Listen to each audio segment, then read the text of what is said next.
You're listening to the Archetype Effect, conversations redefining power, purpose and leadership for women and the coaches who guide them. I'm Ros Cardinal, leadership coach and creator of the Women's Leader Archetypes. Together we'll explore the real stories, the research and reflections that help women rise with clarity and authentic power. When I began this season, I thought we were talking about archetypes, about feminine leadership, about patterns of strength, and about power. And we were. But as the episodes unfolded, something else became clearer. We weren't really talking about personality or performance or leadership style. We were talking about safety. Again and again, every archetype, every empowered expression, every shadow pattern traced back to the same quiet question. Is it safe for me to hold power here? Not theoretically, not ideologically, but in the room, in the organisation, in the relationship, in the body. Is it safe to be visible? Is it safe to be decisive? Is it safe to influence? Is it safe to connect without disappearing? Season 1 revealed something I already suspected but hadn't fully articulated. Women don't struggle with power because they lack it. They struggle because they've had to negotiate it. Constantly. Modulate it, soften it, accelerate it, contain it, diffuse it. And most of that negotiation happens beneath awareness. What we call archetypes are really patterns of power under different conditions. And what we call shadows are power adapting under threat. That's what this season uncovered. Power doesn't disappear, it changes direction. If I step back and look at the whole season, what I see isn't 4 archetypes. I see 4 movements, 4 ways power moves when it's free, and 4 ways it moves when it's not. When autonomy feels safe, power expands outward with clarity. That's the sovereign. When responsibility is shared, power moves forward cleanly. That's the warrior. When influence is welcomed, power circulates through insight. That's the wise woman. When belonging is secure, power flows through connection. That's the tribe builder. But when those conditions shift, power collapses inward. That's the hermit. Power accelerates and sharpens. That's the tyrant. Power hardens and contains. That's the lone wolf. Power dissolves outward. That's the martyr. Nothing about those shadow patterns is random. They're not personality flaws. They're directional shifts in power under pressure. Freeze, flight, fight, fawn. We didn't need to overcomplicate it. When safety thins, power adapts. And here's what feels most important to say at the close of this season. None of these adaptations mean you're broken. They mean your system is intelligent. There's something else that became increasingly visible as we move through these conversations. Women have been carrying enormous energetic labour in leadership environments.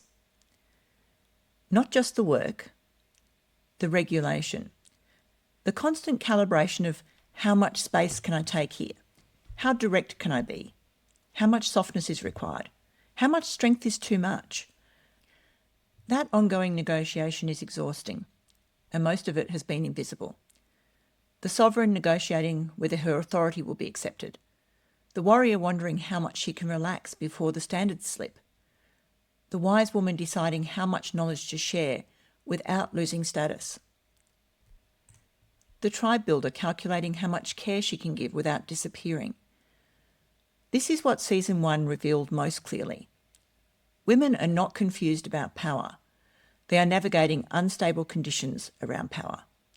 And when conditions are unstable, power becomes work. It becomes something to hold, to manage, to defend, instead of something to inhabit. That distinction matters because you don't reclaim power by pushing harder. You reclaim power by restoring conditions where it doesn't have to defend itself. There was a thread running quietly through almost every episode. Loneliness.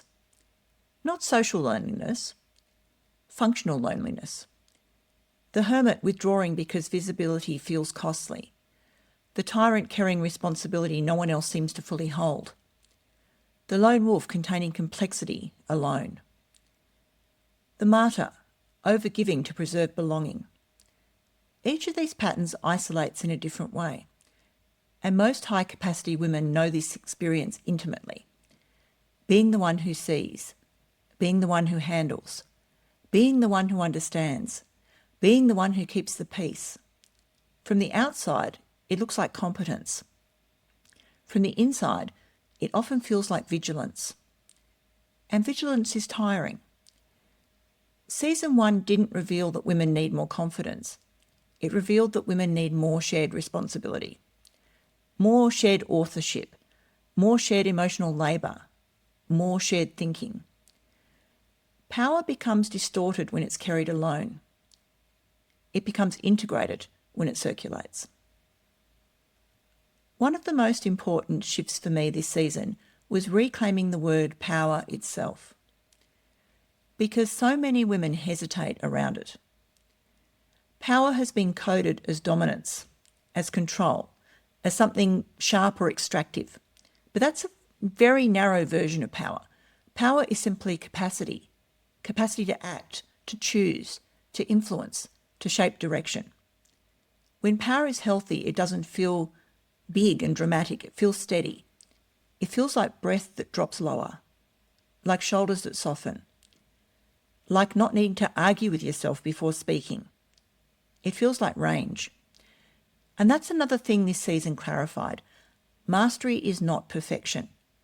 Mastery is range.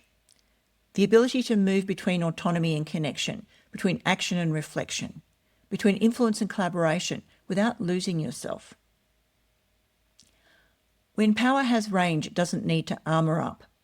It can respond instead of react. That's what integration really is.